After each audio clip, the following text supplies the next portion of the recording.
everybody, welcome back to Gideon Stuff, and welcome to a normal-ish knife tube video. I know for the past, I was gonna say for the past month, but for the past couple of months, my Saturday videos have been a little different.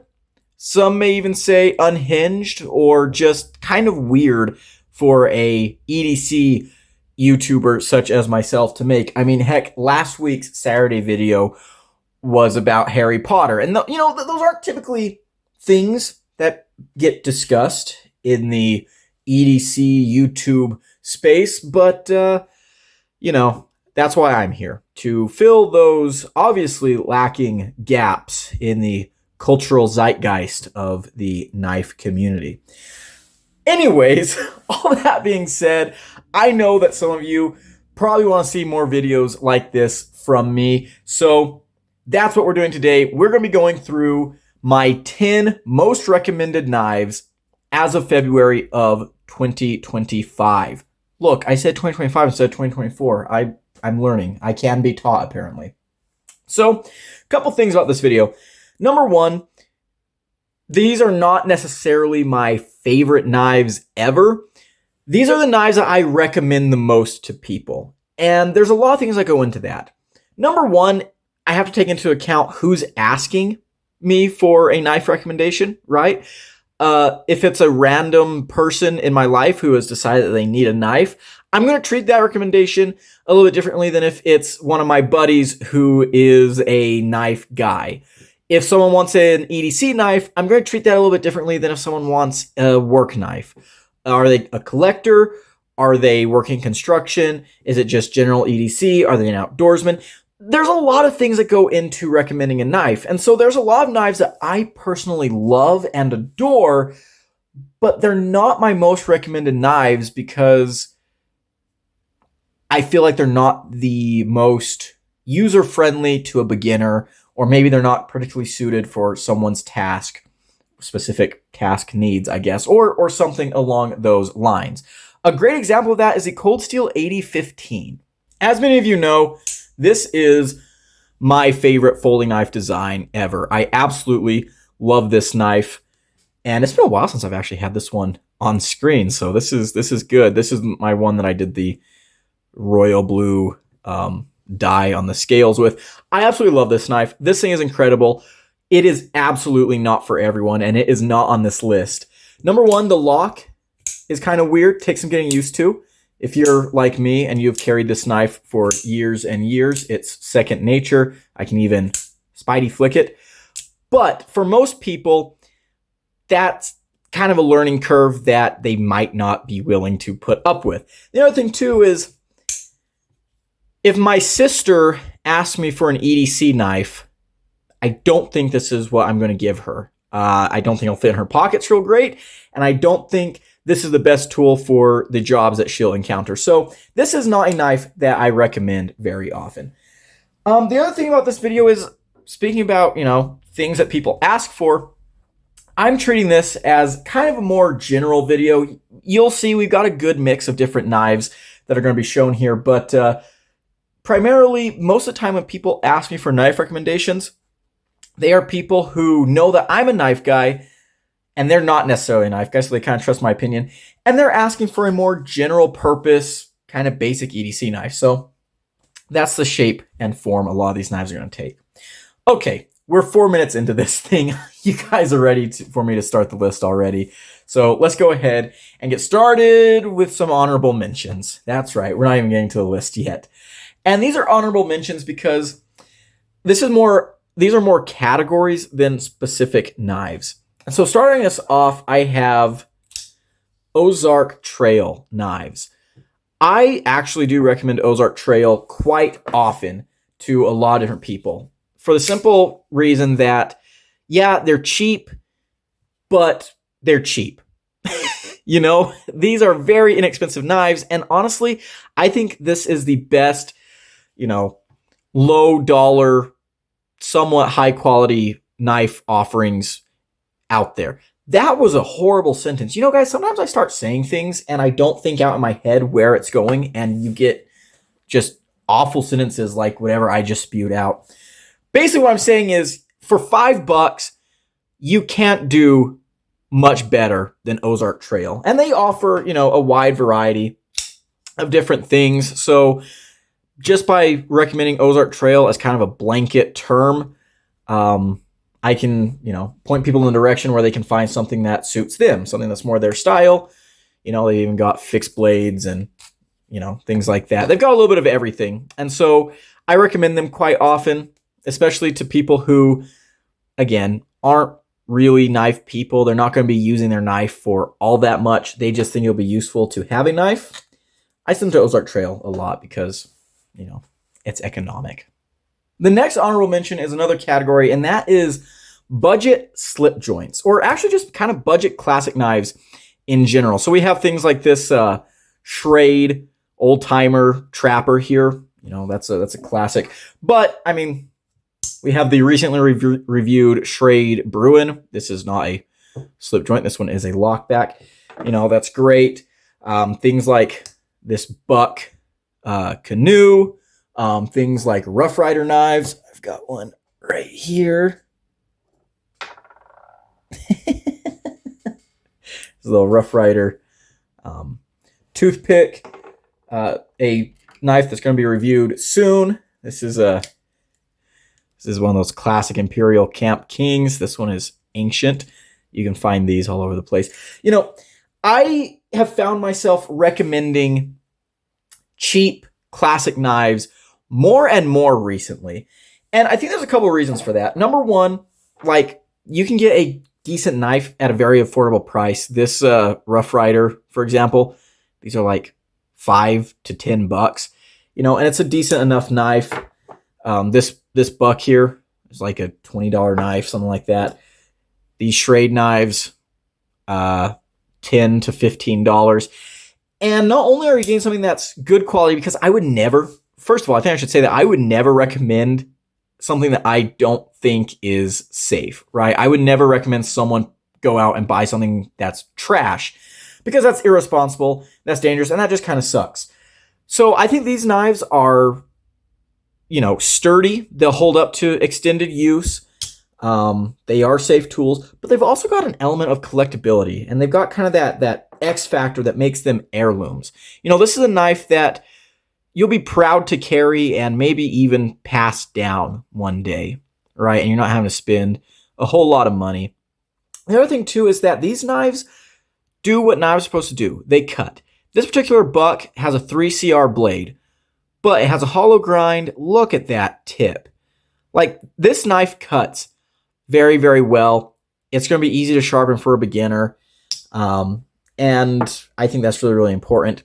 The other thing too is there is an element of collectability. So if they are going to, become more invested in knives, they can start out with, a little bit of a knife collection. Feel good about that.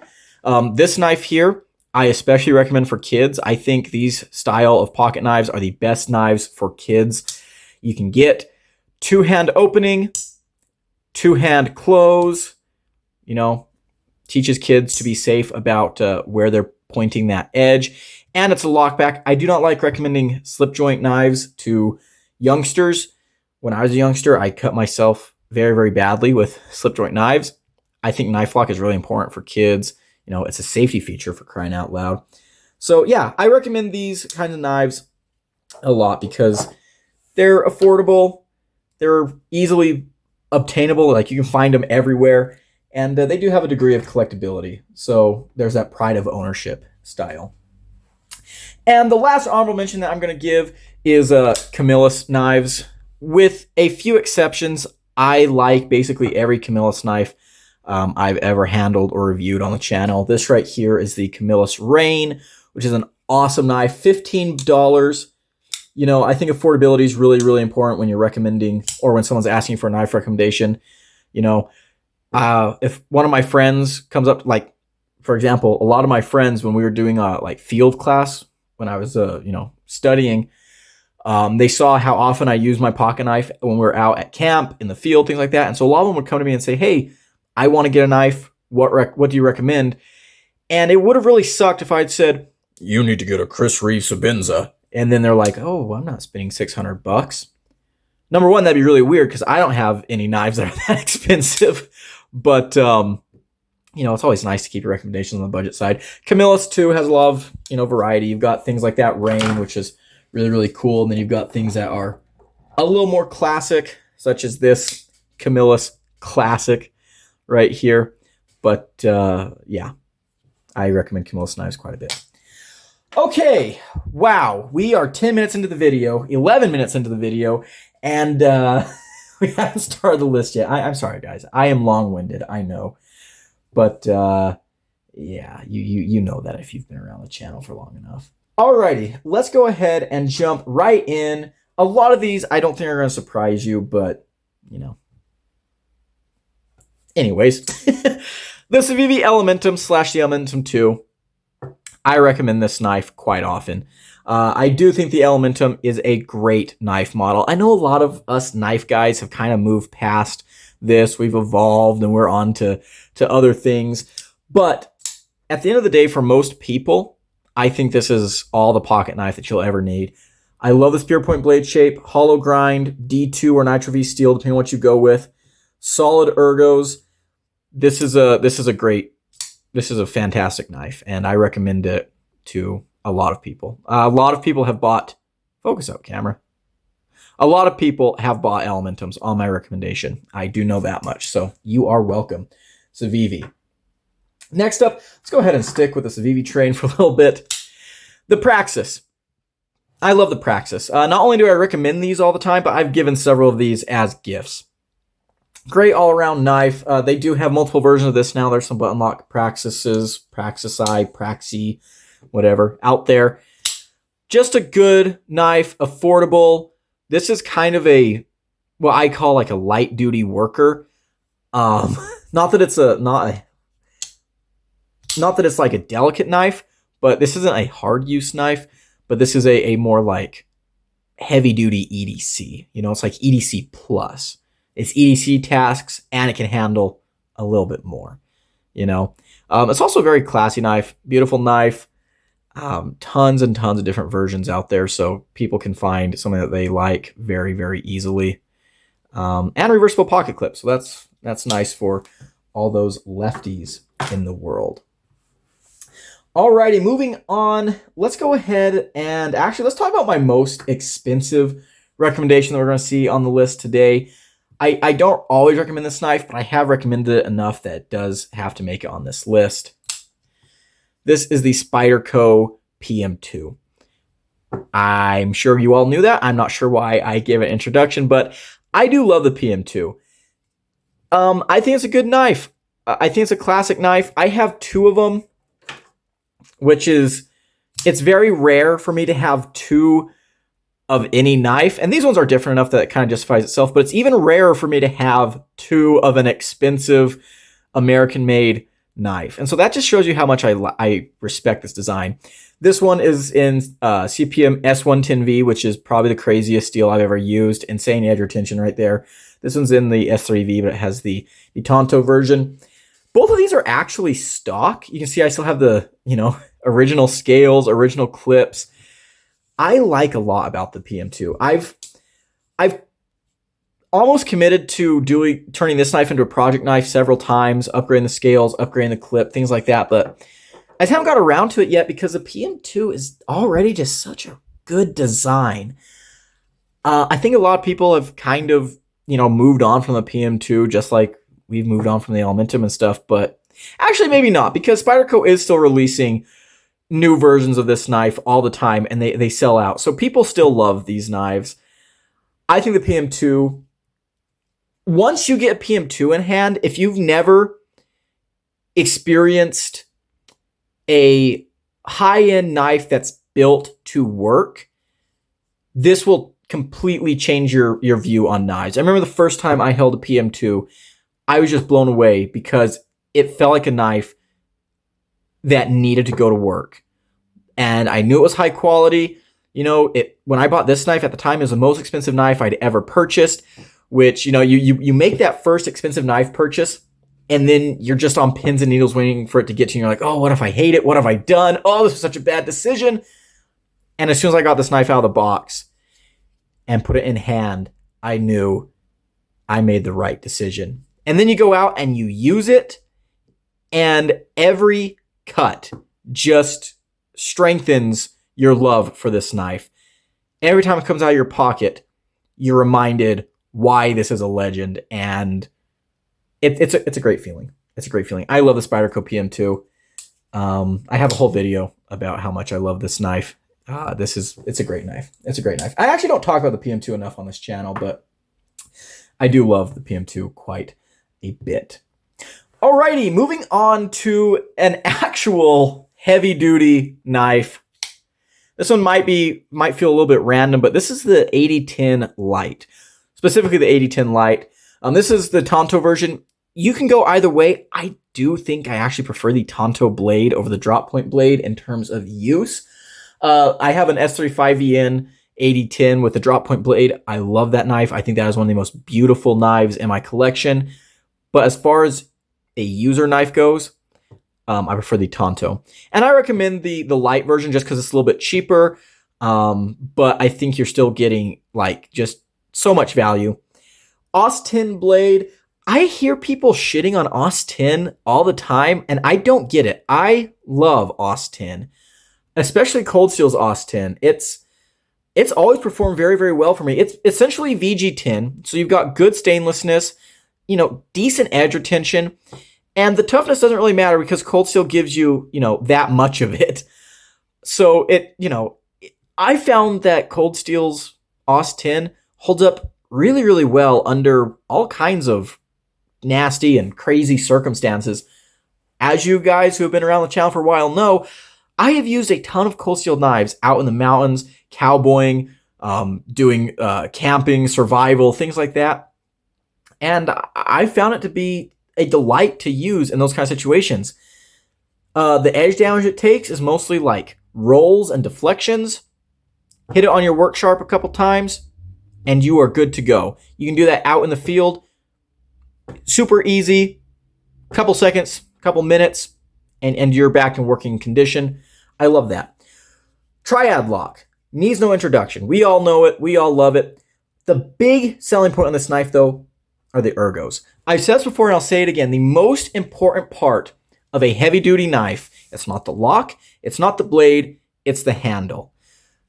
If your knife is comfortable in your hand, it makes it safer and easier to use in difficult situations.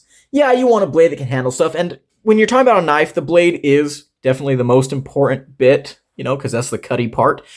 But specifically when it comes to hard use, you can have the greatest hard use blade ever, and if the handle sucks, the whole knife sucks. This handle has 0 hot spots. It locks you in, whether you're wearing gloves or you're barehanded. It offers a secure grip, and this means that you can really bear down on this knife. You can cut through thick ropes. You can crunch down on zip ties. You can break down wood. This knife is, in my opinion, the epitome of excellence when it comes to a hard use folder. So, yeah, there we go. And plus, Cold Steel is just badass. You get a Cold Steel knife and you feel like you rule the world.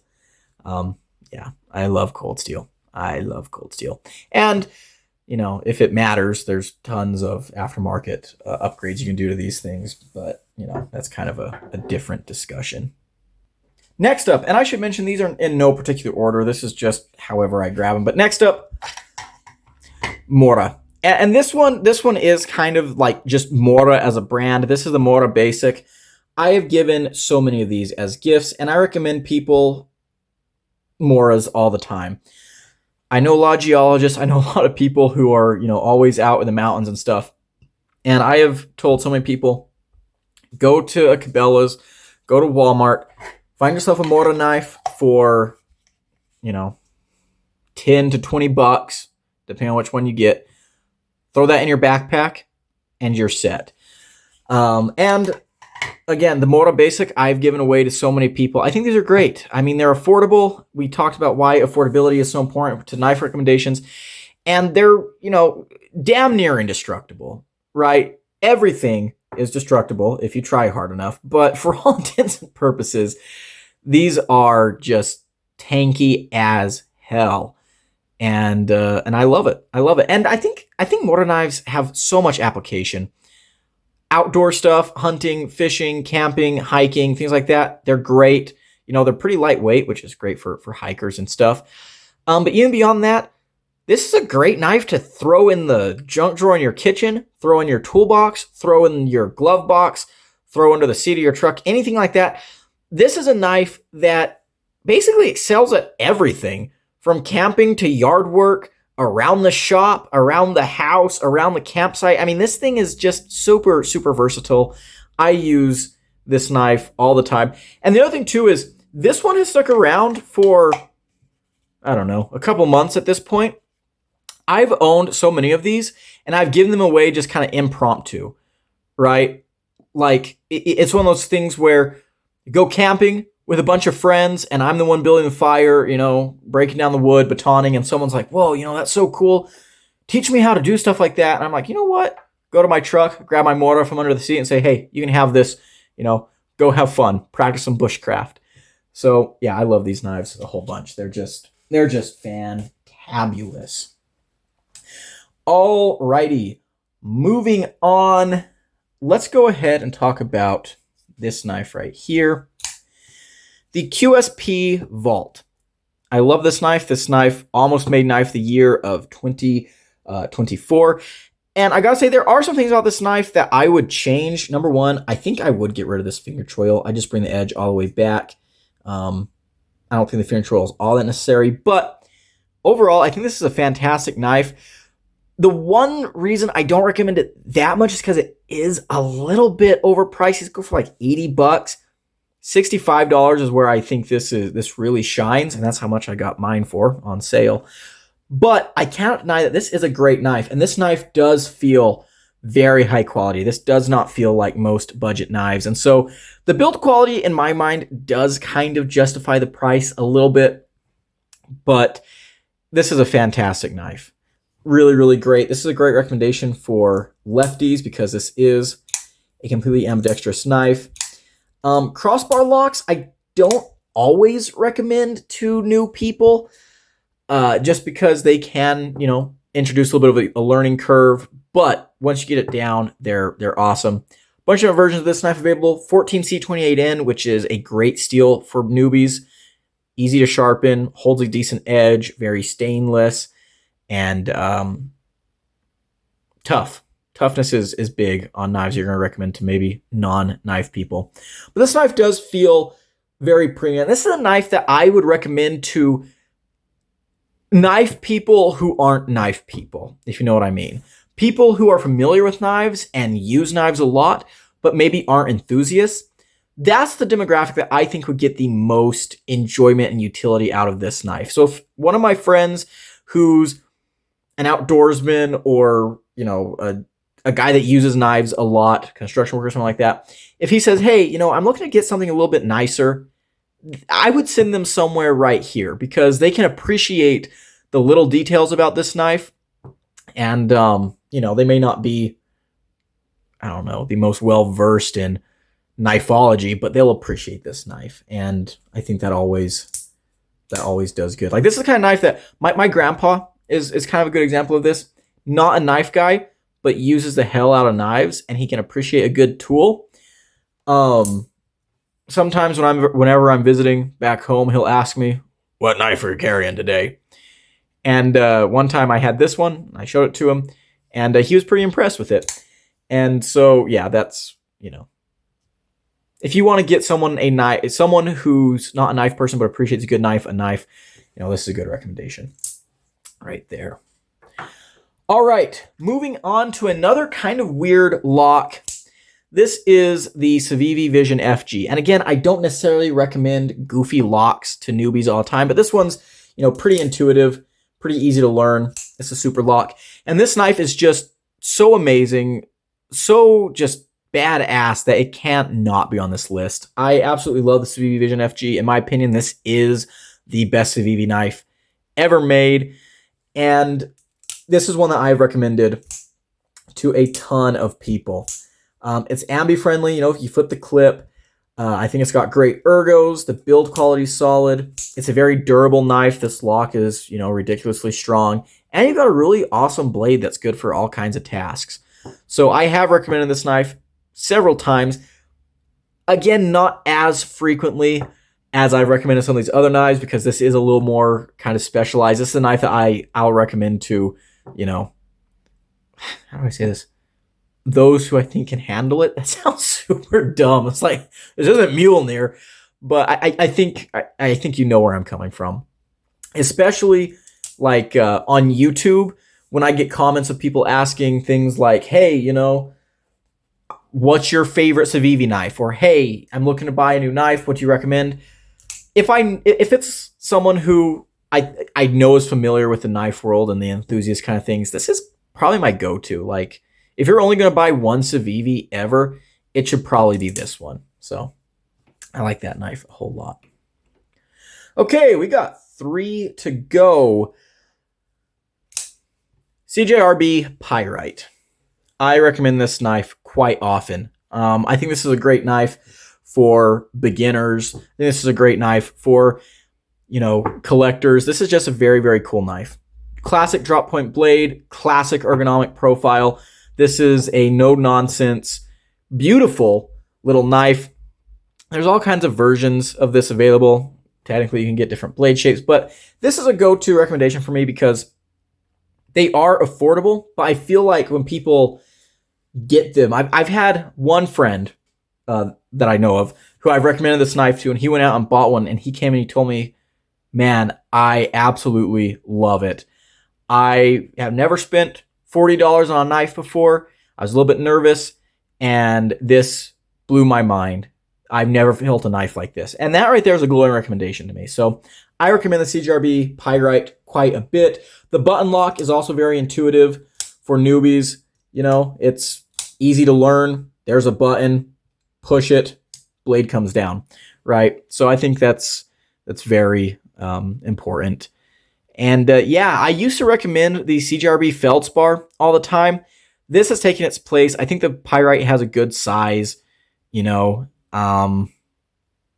love the Feldspar. In my heart, I think I like the Feldspar more than the Pyrite, but I think the Pyrite is more recommendable. And honestly, from what I've seen on YouTube and from comments from you guys and things like that, the Feldspar is like falling out of favor hard, which makes me sad because it's an amazing knife.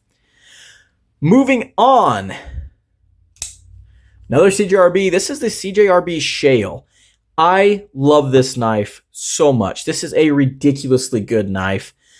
Possibly my favorite CJRB. I was just talking about how much I love the Feldspar. The Shale might actually be my new favorite CJRB knife. This thing is just incredible. The ergos on this thing are just phenomenal. It's lightweight. It's, fairly thin, easy to carry, full ambi, great action. The blade is awesome. I mean, look how thin that is. Basically a full flat grind. AR RPM 9 steel is very easy to sharpen. I think it's a great beginner steel. Heck, it's a great user steel. I love AR RPM 9. I think it's fantastic. This knife, I've recommended this so many times. And the price is right. These are like $55, $50 to $55. This thing's just an awesome, awesome knife. I love the Shale so much. This did get Knife of the Year 2024 from me because, this knife just completely stole my heart. Absolutely love that knife. And last up, this is actually the knife that I have recommended the most to people throughout the years. And that is the Cold Steel SRK. And this one is still fairly new, so it's still got oil on the blade, but also has like all kinds of wood particles because I have been using it, but I just haven't got all the oil off yet. This one is not necessarily the one that I always recommend. This is kind of a fancy version. This is in the CPM 3V.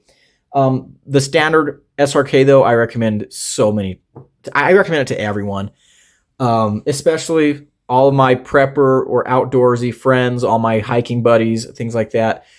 This is, in my opinion, the very best bang for your buck fixed blade on the market. Just an absolute classic. There is really nothing wrong with this knife. And I've made so many videos about the SRK recently and basically throughout the channel's history that I don't want to spend too much time, just glazing it. But this is an excellent knife. I think everyone should have one. I've got a buddy who got one on my recommendation. He absolutely loves it. Every time I see him, he tells me a different story that him and the SRK have, experienced together, different adventures they've been on. And I think that's just fantastic. And yeah, as you guys know, I have a lot of stories with this knife too. So if you're the kind of person that likes to have adventures, you like to go and do things, you're a person that collects stories, this is the knife for you. Absolutely, no questions asked. Love the SRK. Everyone should have one. If you're watching this and you don't have an SRK, go and spend the $30 to $40 to get one. They're just phenomenal. You will not regret it. I promise. And that's going to be the end of the video, guys. Kind of a long one. Been a while since I've done a video like this.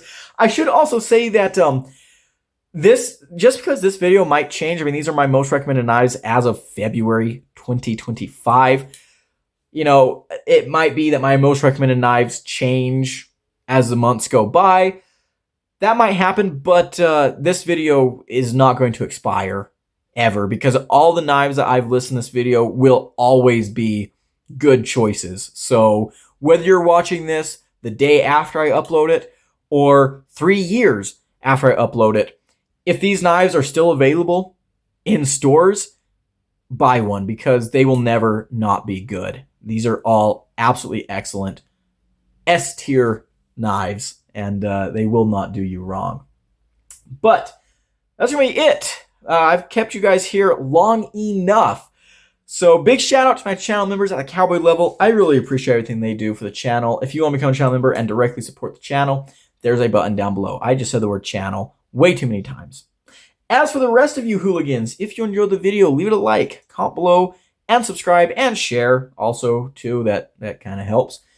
And until next time, I've been Gideon, and I'll see you in the next one. Adios.